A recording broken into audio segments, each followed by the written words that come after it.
faire. Quel que soit l'hiver ou pas l'hiver, tu dois ouvrir les fenêtres de ta chambre comme ça. Tu ouvres. Tu laisses la lumière de l'extérieur entrer. Tu laisses la lumière de l'extérieur entrer. Tu soulèves la fenêtre. Tu laisses l'aération. Parce que même si le froid entre, toi tu seras en bas. Tant que tu as une chambre na yo, au chez-moi parfait, soit bougie, au fond les fenêtres na yo, aération, quand toi tu es en bas, soit tu es au salon. Même s'il fait froid dans la chambre, ça ne va pas faire quelque chose. Ça ne va pas t'affecter. Tu commences d'abord à aérer les chambres. Quand tu aères la chambre, un gars vraiment naliaka. Maman, ba fleur wana eza na mire eza na panier. Eza na mire nanga kota na TikTok nanga kita vraiment na moi c'est okuta fleur wana nzete ya fleur wana epela mwinda. Eza la ka bajou. Eza abajou fleur wana epela mwinda. Eza abajou. Apela penza mwinda. Eza abajou. Apela ka mwinda za abajou. Yena chie na panye awate, mais soko koti na ba vidéo na nga na TikTok okiti penza na se okokutango. OK? Voilà. Na sala kango ba série ya ba Christmas banani. Je savais pas, merci beaucoup. Et ça la mire nanga. Là tu ne vois pas ça ici dans le panier, mais dans mon mur tu descends dans les vidéos qui sont en bas. Vers décembre, ma vidéo à décembre, voilà, j'avais fait la publicité de ça. Ma chérie. Et là, quand il y a les bossons, il y a aéré. Et dans la chambre, au fond, il y a les rideaux modèles, au fond, les fenêtres, mon pépé à Kati et Koti, il y a Libanda et Koti, il y a Kati et Bimi. Après, tant au Koya, après, il y a 1 heure du temps, 2 heures du temps. Oye, au Kangi, ba rideau na yo. Au Kangi. Au Kangi, au Pelisi, nani na yo, nani kutu oyo. Purificateur, voilà, au tchako kana bouton avant là. Au tchema parfait, à chambre, zone, kambete, très bien étalé. Au kitchen, na yo na se maman. Ok, ça la misala na yo yaya. J'ai ma bonne t'aimer. Merci bébé. Au kitchen, na yo na se, ok, ko sala makambu na yo ma chérie. Au tiki chambre na yo na kimia. Au kitchen na salon, au simbi cuisine, au simbi salon, au simbi salle à manger, tu arranges tout ma chérie. Bien qu'on a causé la propre. Ah, na ma porte to bima pamba te yaya. Exercice corporel na yo za ko bongisa ndaku na yo. Au simba kiawa, au simba kiawa, au simba kiawa. Moi mi sisa ya nzoto ezo nyolo kama. Bato bele basala kabisala mingi, tu es trop fatigué. Quand tu étales ton lit comme ça, ezo ko épargner yo. O sala musala mingi te. Parce que ekotika la oka ko bongisa ka boye, o kotisi na se o cheba pousser c'est tout. Pourquoi t'en zaka musala? Mais quand tu étales ça bien, tu n'auras pas beaucoup de travail à faire, bébé. Tu n'auras pas beaucoup de travail à faire. Et bongo barido dada. Oye ça na oka ba voile yaya. Ata na Walmart okoza ba voile. Ata na et okoza na ona okuta za oka na Walmart barido oyo. Eza ba voile. Oye eza na oka ba voile nazwa yango na Walmart ba voile oyo. Nazwa yango ka na Walmart moins cher kutu. Moins cher. Sobaka eza la mulaye kitatina se. Osobi yango siko ebele po esala ndenge esali wana.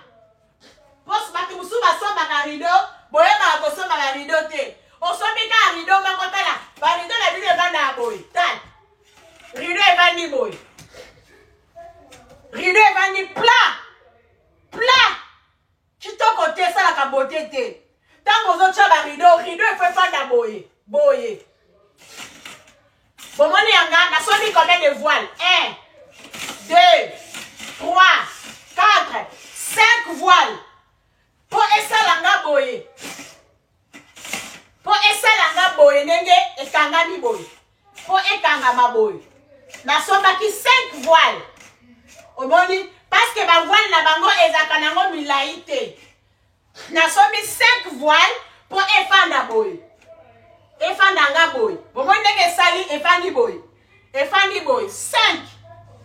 On va comprendre. Nasombi 5 voiles pour esalanga ba rideau ndenge sali wana. Biloko na yo nyonso wow. Mais on landeli azana ina prix ya cher makasité. Mais ebongiseli kaka yaya. Ebongiseli ma chérie. Pona ndaku naweza la propre, teza la soin, chambre naweza la soin. Ezo senga teo, mutu muso akosomba dra ya Louis Vuitton. Mayebi kotanda ya mote na mbetu yaya. Ozo comprendre. Mutu muso akosomba dra ya Versace. Ayebi na yendeke batanda ka Versace na mbetu te. Mutu muso akosomba ba rideau kuna ya Louis Vuitton. E sali kaka plat boye na rideau, salite. Hello mama. Mighty God bless you and your family. Amen, amen. Thank you so much. Eza ebongiseli etandeli yaya. Tala etandeli ya mbetu oyo bandeko. Etandeli oyo mbetu komi lokola chambre ya hotel. Etandeli ya mbetu oyo. Chambre komi lokola ozana ona hotel. Ozo comprendre. Chambre eza lokola ozana hotel. On dirait bayambi yo na hotel yaya. On dirait bayambi yo na hotel mais ozana hotel te. On dirait bayambi yo na hotel mais oza epa na yo na ndaku. Vis ta vie ma chérie. La vie est trop courte. Vis ton paradis sur terre. Tu fais de l'argent pour ça. Tu travailles pour ça. Tu travailles pour vivre bien. Quand tu dors à l'endroit qui est sain, tu vas vivre longtemps. Tu vas éviter d'autres maladies. Parce que ta respiration respire bien. Tu ne respires pas des choses qui sont toxiques. Vis ta vie, ma chérie. Vis ta vie. Vivre une vie saine. Vivre ta vie saine, ma chérie. Tu dois vivre une vie saine, propre. Dieu règne là où il y a la propreté. Là où il y a la saleté, il y a la sorcellerie dedans. Si on continue à monter la saleté, cuisine, t'as là ba foulou, t'as là biloko à saleté, ba sami à chocolat après 2 jours, mbé tout kuta tanarate ba grâce sur la mi-15, c'est que diable a zawana yaya. Zamba fanda kabisika oyo kimia eza propre pe eza. Soko moni kaka motu salite bisika nyoso, soko landeli mwanda bozana mwanda kwa kindoki yaya. Mwanda kwa kindoke zoko landa yema azana mwa maseke na ya mikuse azana ngo. Zala propre ma chérie. Comment est-ce que yo mwana mwasi na ndaku na yo ozana bampese? Okoki kozala bampese ndenge nini yaya? Eza ko tuta tolo te. Mpese zala ka signe ya salite. Ah to komi na ete. Yo na ndaku na yo tina moi bangungi. O batu bavandi na ndaku na yo boy. Bangungi. Ba moucheron, bazoko baluka likola butu na yebo na kati ya ndaku na yo. Parce que otika ka biloko ya kopola, otiki malala evanya laisser poli. Banzungwa fufo sukolite ebenda ka ba moucheron. Ba sali ya salite ebenda ka moucheron. Ba déchet ya mike ebenda ka ba mpese. Parce que mpesa luka ka ba déchet. Mpesa lukaka bisika ba déchet ezali pour y a bien à s'installer pour alia kakitok. Mpesa ezala ka signe ya salité mama. Parce que so otika ka ba déchet na ndaku na yo te, mpesa ko kima yo. Akofanda na ndaku na yo te parce que ya azana besoin alia à vivre. Mais to kokuta yo, no tina chambre mpesa zo ko traverser tapis, azo ko traverser tapis. C'est diabolique. C'est vraiment diabolique, ma chérie, ce n'est pas du tout normal. C'est vraiment diabolique. Yo ti la kati ya chambre na yo mpese. Na cuisine kutu koloba te soko bomi kaka mwinda pe. Na molili wana pesa tondi. Oyebi kenga na kimanda kumoko likolo ya mpese. Et puis mutu ayelanga ba mpese wana visiteur. Yaya, tango zo ya ko visiter mutu ko pupola ba valise na yo très bien. Ngai nako pupolisa yo bilamba libanda. Nako pupolisa yo penza bilamba libanda. Tango zo ya kotala batu yaya. Poupola bilamba na wana ba valise na yo parce que ba pese wana ba batami na ba valise na yo na bilamba na yo okoya kotala muto tikele ba pese na ndaku.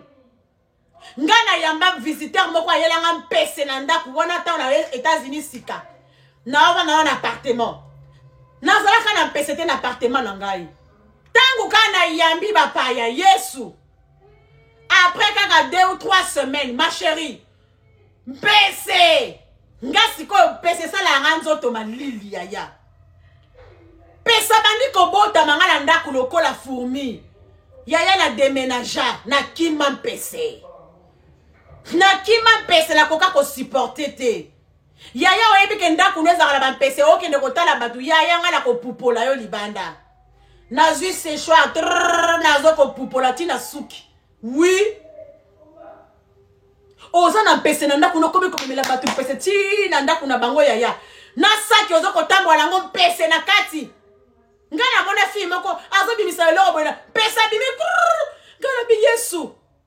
Soki mpesa komi na niveau kokota na saki ya mutu mais c'est diabolique. C'est que na ndaku baza ya ndenge nini yaya. Ce n'est pas normal ba yaya. Nzambe ya linga kabisika propre ezali yaya.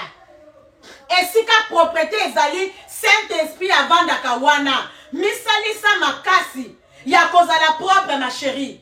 Na chambre na yo, na salon na yo, na cuisine na yo yaya. Yo soki olambi kaka mafuta partout. Yo nzungu na ya fufu fo sokola ko ka jour e kolanda. Lokolo linga ka semul mingi. Sokola ka nzungu sur les champs, osisi kolamba fufu tondi sa mai na nzungu.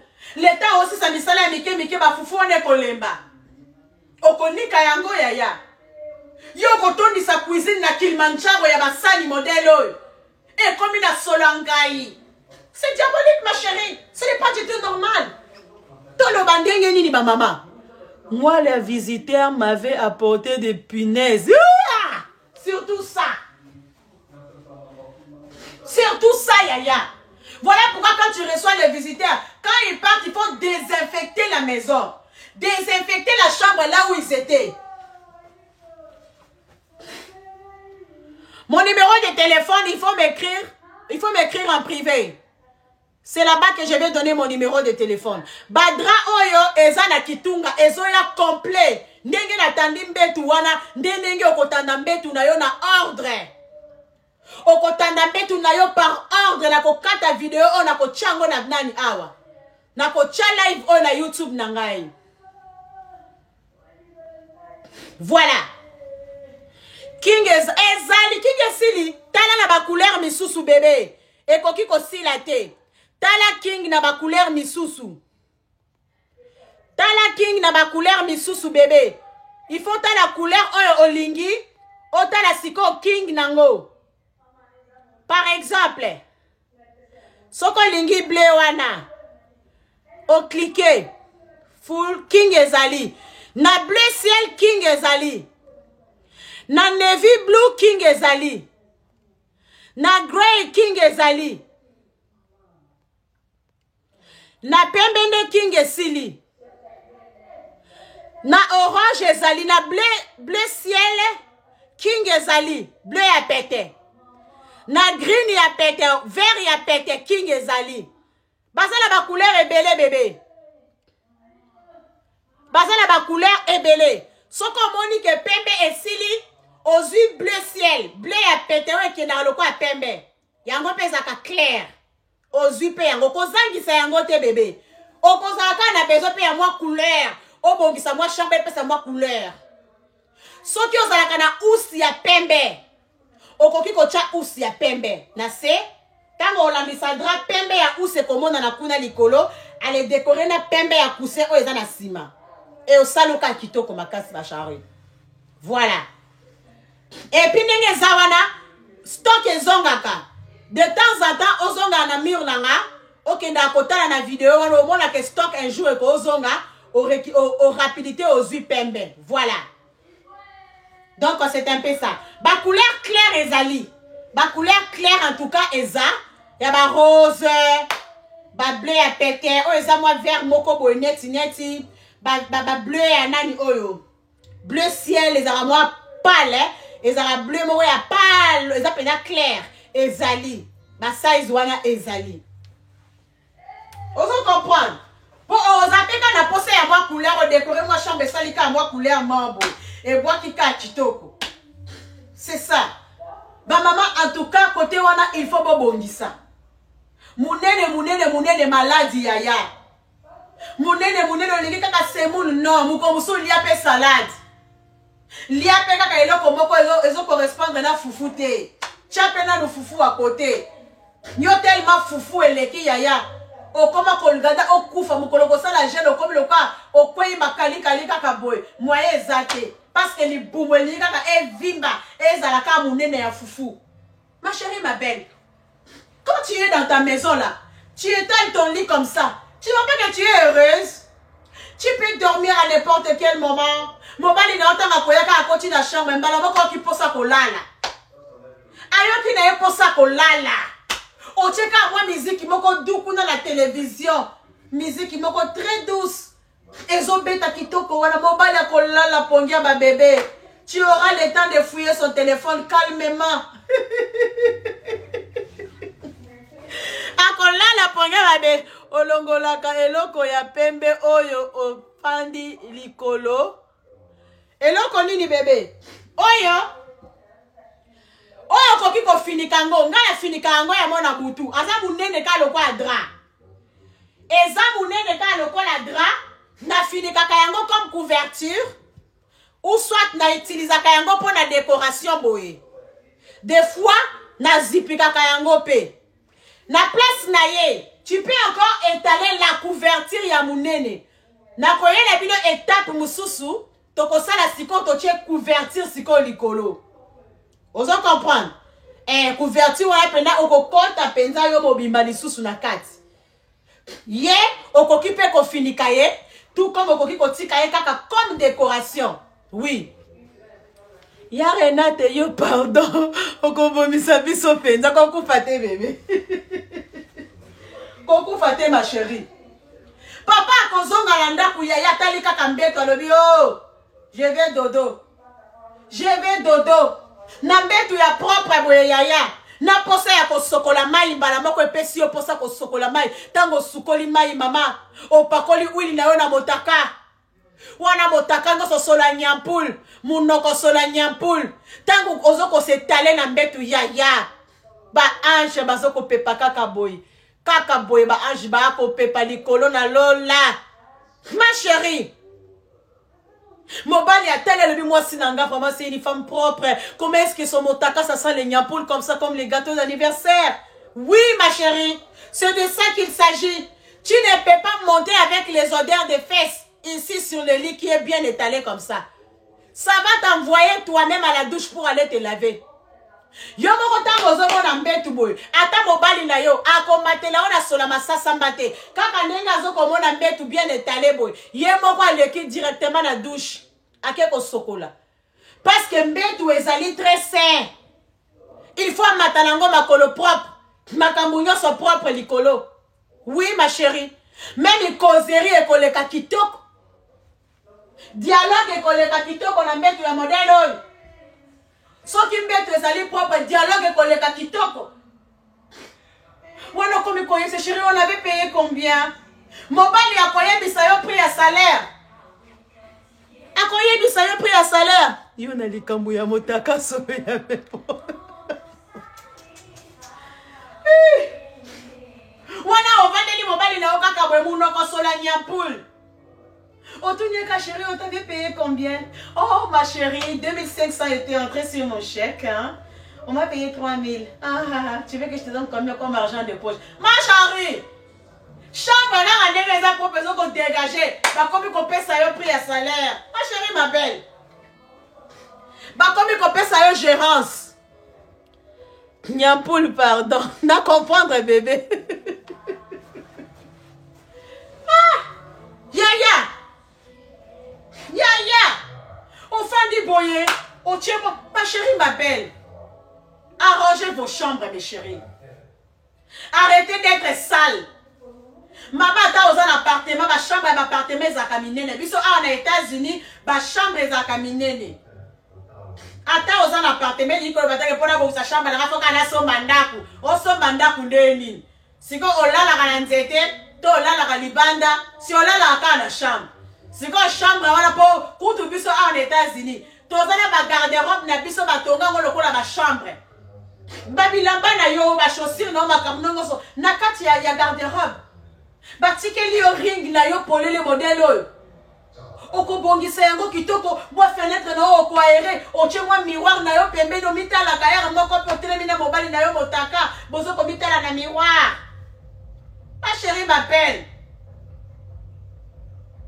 tobelela ndenge nini bandeko me yo wana okoyela biso snap na kati ya chambre yo wana me mbetu na yo mokuwa soso sombela biso base ya mbetu base ya mbetu eza partout na Amazon okozwa ngo na bamaison oyo batekaka bambetu bamatela ezali osombi base na yo ya se otie ozwi matela na yo olandisi likolo mbetu ekovanda likolo ekopermettre yo otandaka dra na yo kitoko kotisaka mpenza bien na se mpo soki mbetu na yo eza na base te ntango obanda kotindika dra boye obanda kotutana na bamabaya ya mbetu misapi pasi mais soki mbetu eza na base nango okokotisa dra na yo kitoko ezotikela yo espace ya kotanda mbetu na yo efanda kitoko neti mbetu ya bato ya poto neti mbetu ya bato ya poto na poto nyonso ezali mama ezosenga connaissance na yo eloko oyo oyebi il faut koapprendre instruis-toi yo koma chaque tongo lamuki kaka ozoluka ba matière rando epai bisika bazokofinga kingani epai ti journée si les lieux Dieu te voit tu vas aller en affaire avec ton tapotement au lieu de s'instruire, pourquoi t'attends na Google, na YouTube, comment on étale les lits, comment on fait ceci, les draps coton, les designs du lit, comment décorer son lit. Oh ça la kayangote, yo l'essentiel, les kaka on chabutu, la mukayaya, la vie continue. C'est diabolique ma chérie. Et puis on compare la ke, on va dans la poto. Ya yo va dans la poto, ma kabangwe le kana poto, oyendi ata yangoto viva kayangote. Tu vis dans quel monde ma chérie? C'est dans quel monde que toi tu vis, bébé?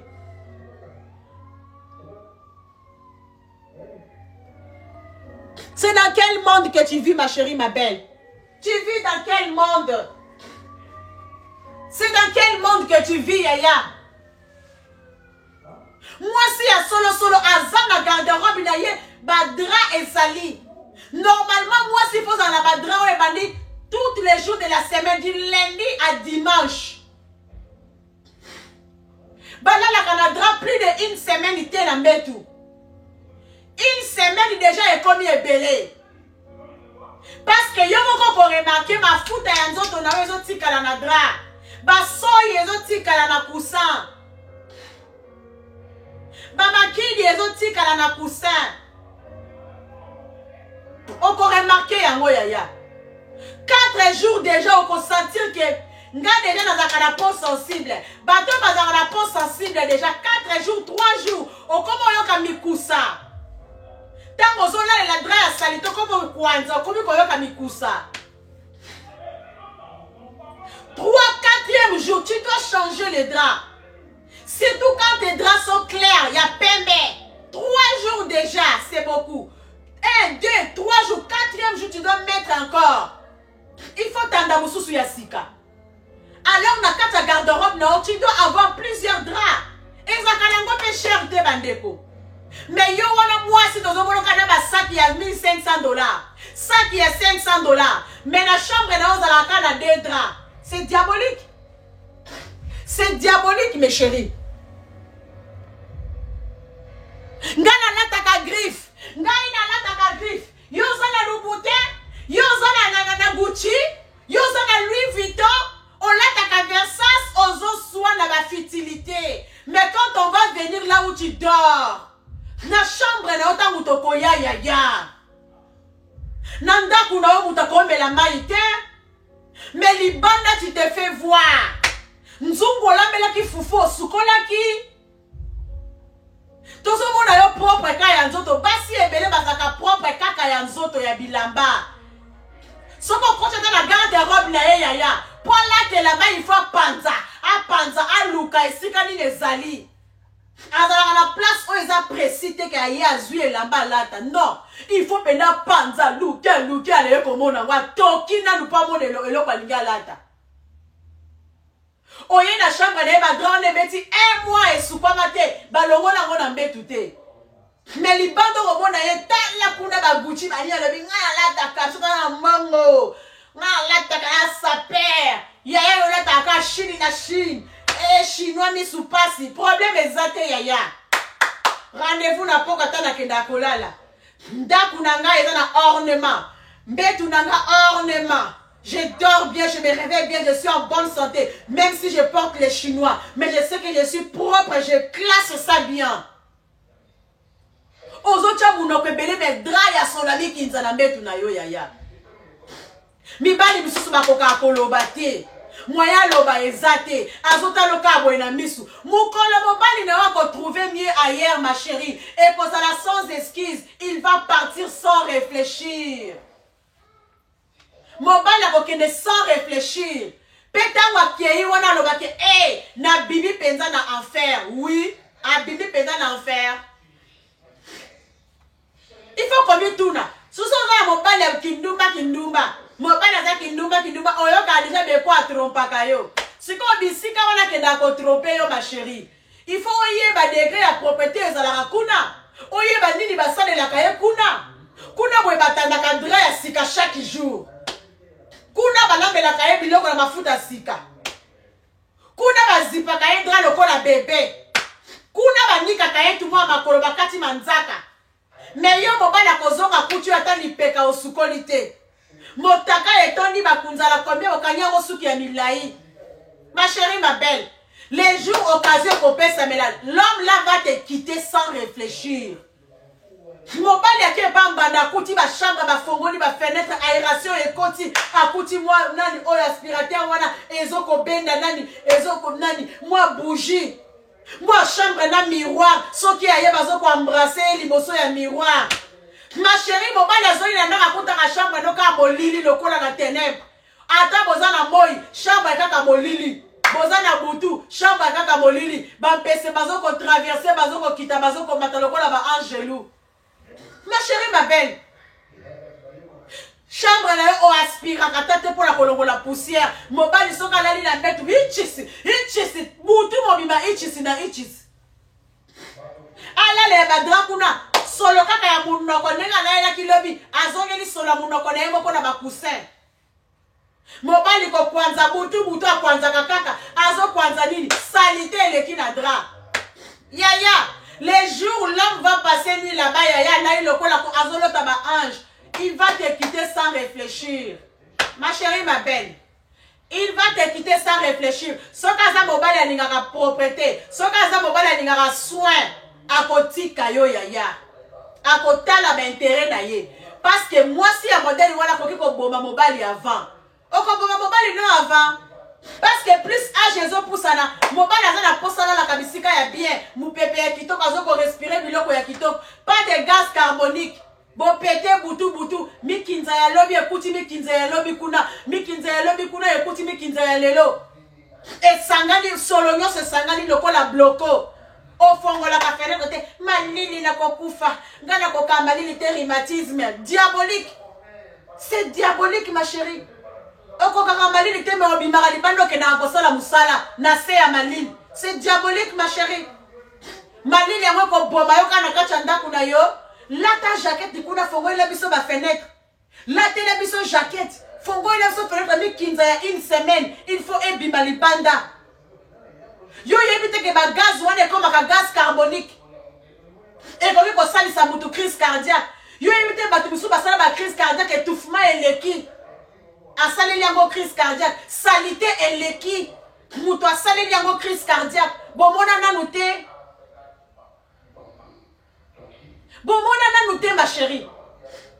Plus à Jésus pour la moutaison, on a besoin de coller la place, il y a kimia. Repos, les lieux de repos, ma chérie. Ça doit être impeccable. Moi, je ne suis pas sain. Nazoye pour la ensemble, Nabino. Je apprendre tous les jours. Pendant la Kisabino Boy, j'ai appris. Je n'ai jamais travaillé dans des hôtels. Mais j'ai appris aussi. Je ne peux pas rester avec ça moi-même. Le paix que je connais là, on peut partager ça ensemble. Parce que nous-mêmes, on voit tous au monde que basi yango bazo bien ma grande dame. Même tout vraiment simplement ya kotanda tout simple. Bazo yebate. Mais tu dis que nous sommes des grandes dames. Ma chérie, ma belle, tu es foutue. Tu as pété en l'air. C'est diabolique. Boyo kakapé Sony. Quand vous venez devant la caméra là, zala sur ko yebi moi eloko moko boy. Zala sur. Bati musu bazala bambetu ya minene kitoko yaya. Ayebi ninga ko sala ya mbetu angote. Pona yeza na oka mbetu. Pona ye mbetu zaka mbetu ya place kana la kaka. Oui. Ce n'est pas du tout normal mes chéris. Barama bo fongola misu. Bo fongola misu papa koki ko tika yo likolo ya salite. Papa koki ko bois ki sayo likolo ya salite. Badra na bino eza la kitunga yaya. Soba mi bale mi satu. Programme oyo zwa ki wona ya ko soba Louboutin. Na soba Gucci. Ma chérie soba na nubadra e fana na ndako. Bisika ozo tia mutu na yo. Eza la lieu ya repos. Soba na nubadra tia na ndako. Tia na chambre na yo changement ezala. Mobali pe amona ke moi si nanga changer hein. Ndako komi kaka kitoko boye. Chambre komi kaka très bien étalée boye. Oh wow. Non oui ma chérie. Toyebi ke bino bana poto bolingi manzaka mankoi mingi. Olinga boboka kabelo, musala olembaka te. Oboka kabelo basili milai. Mais luvunu na chambre yeba ta kobongisa te. Ozo négliger biloko oyo ba négligeaka te. Eloko lokola chambre na yo, tu ne peux pas le négliger. Tu ne peux pas négliger chambre na yo sikozolala lieu à répondre yo. Tu ne peux pas le négliger ma chérie. Tu ne peux pas le négliger. Ce n'est pas normal une femme tu négliges là où tu dors. Mobali ayebi kotanda na yembe tuté. Mobali musala na yake musala zongi ali alali. Biso ma maman neto simba kandaku. La maison c'est notre territoire. La maison c'est le territoire des femmes. Alors, dans le territoire, ma chérie, Zala quand même propre, yaya. Zala une femme digne de soi-même. Oyabi Moupaya Penza, côté Ochaka, waouh, ma chérie, ça ne demande pas que tu puisses avoir beaucoup d'argent. Tu travailles, ma chérie, tu n'es pas chômeur. N'importe chômeur à Zala raté. Mais quand tu gagnes ton salaire, organise-toi. On le dit, moi, il faut la moyenne, moi, des draps. Moi, oh, il y a un abattement, on a loko boye. Ah, et si qu'on moi tableau, ils ont un moi tableau. Ah, place le loko boye, ils ont un moi loko boye. C'est comme ça qu'on s'organise. Bah, le but est que soit salaire, na yo so maka badra. Ce qui peut oyebi na yo ko bongisa bilo côté ko so bela so badra e belete. Po yo so ko so badra e belé. O chi yango ka ke mati Kilimanjaro. Oyebi ko gumba yango te. Oyebi ko garder yango place ya malamu te. Ezaka ka olongola ko ofundiki yango boaki kuna. Ofundiki yango boaki kuna. C'est diabolique ma chérie. Apprends à être organisé. Toyebi ko koza nanda kumunene misale ko koleka yo. Mukolosa off. Tango ozo bongisa biloko no ozo classer biloko na yo yaya. Soki oyebi ko classer bi ke ba grand angeza ka place boy. Ba kaleso na ngala lata ke za place boy. Ba couvre li na nga ezaka place boye. Bilamba na nga na tshela ba centre na DMBC. Oza na problème te. Biso na ba poto to torchona randa kota une fois la semaine. Je torchonne ma maison na aspirer ndako nanga une semaine après une semaine de na yo salango. Mais na yebi ke biloko nyoso eza en ordre.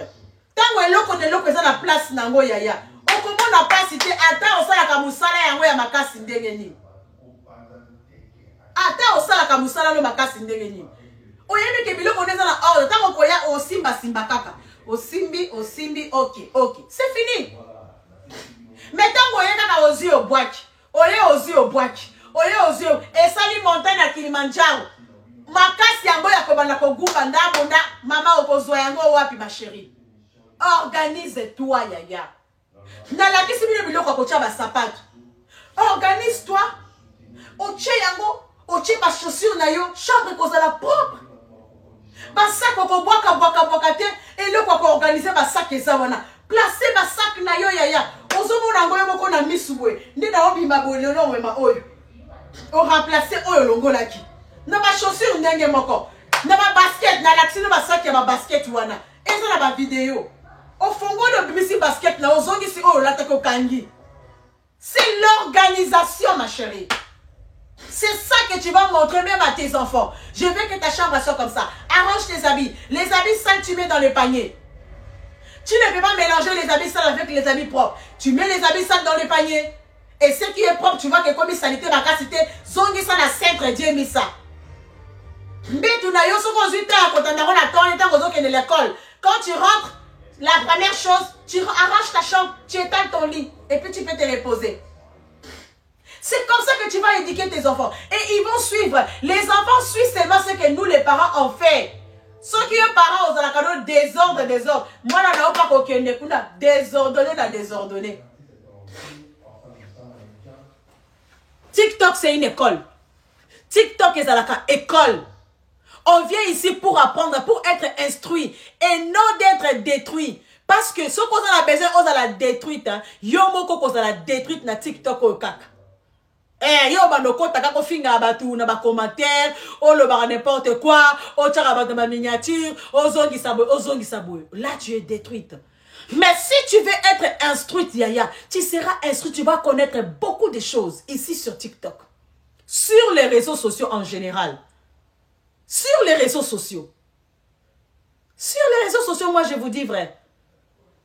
Je vous dis vrai sur les réseaux sociaux. Au côté de la panel, au zappé. Toi, tu cherches la panel où on éduque. Là où on instruit. Tu cherches. On ne refuse pas, il faut se divertir. Non. Tu ne peux pas te divertir. C'est ma finga. Non. Tu peux te divertir dans autre. Il y a d'autres vidéos comédiens. Oui, c'est ça. C'est ça, mes chéris. Instruisez-vous, ma chérie. Il n'y a pas les retards dans la vie.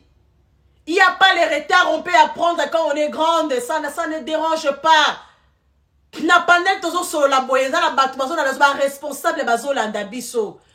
nous suivent. Quand on ne connaît pas quelque chose, on ne se voit pas, je ne vous connais pas.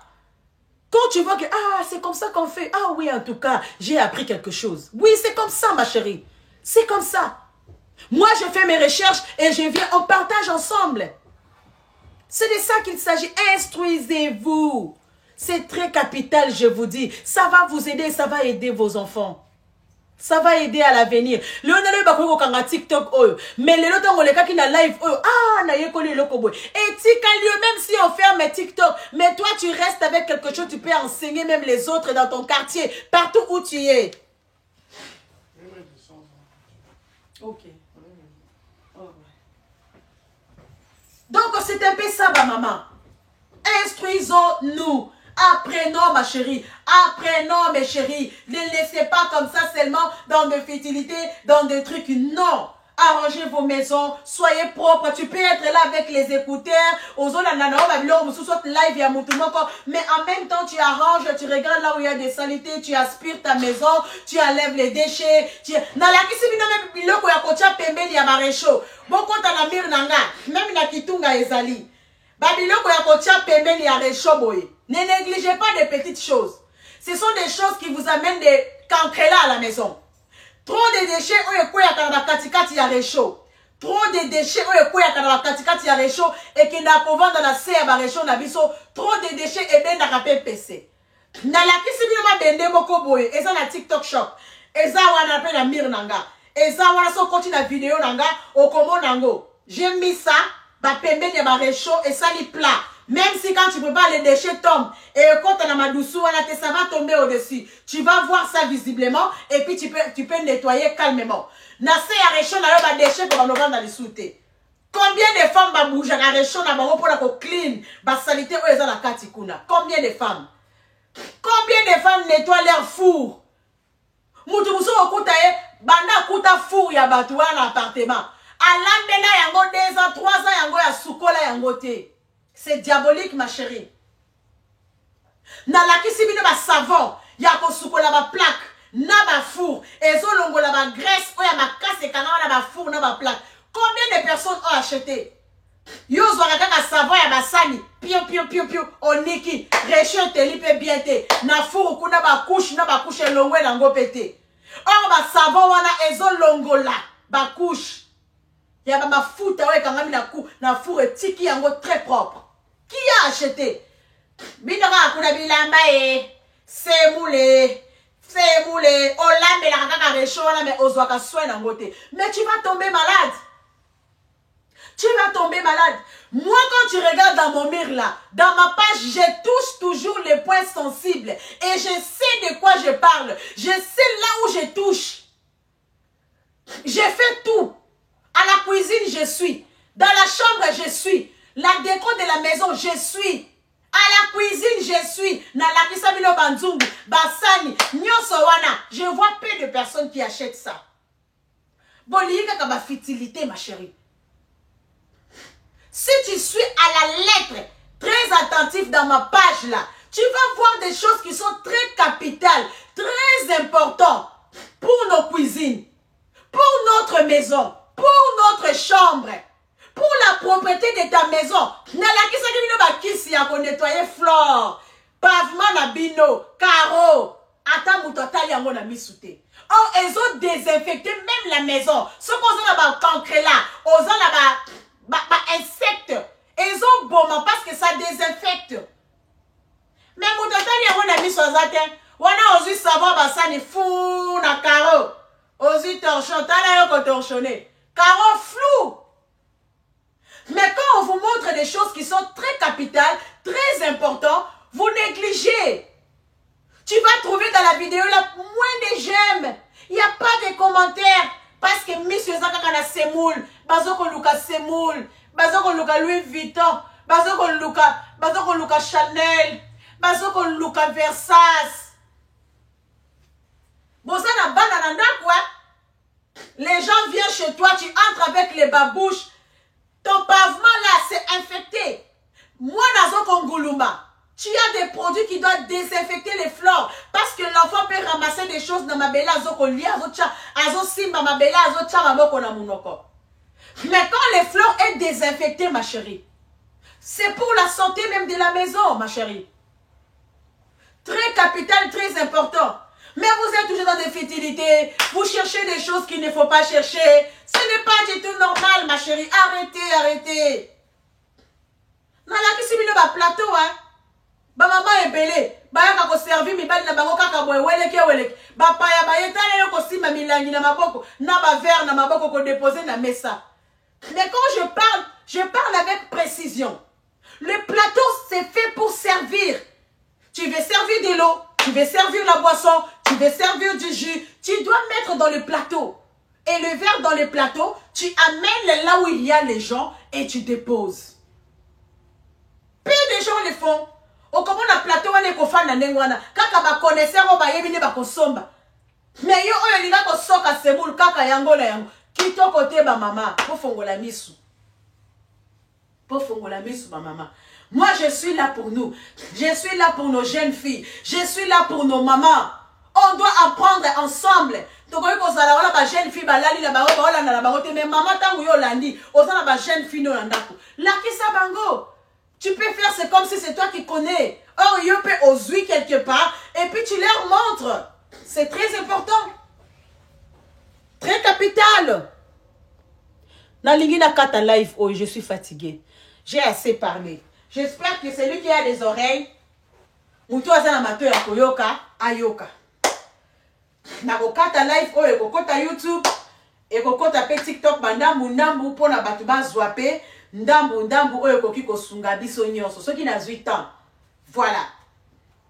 Donc c'est un peu ça ma maman. To lukaka un peu koyekola.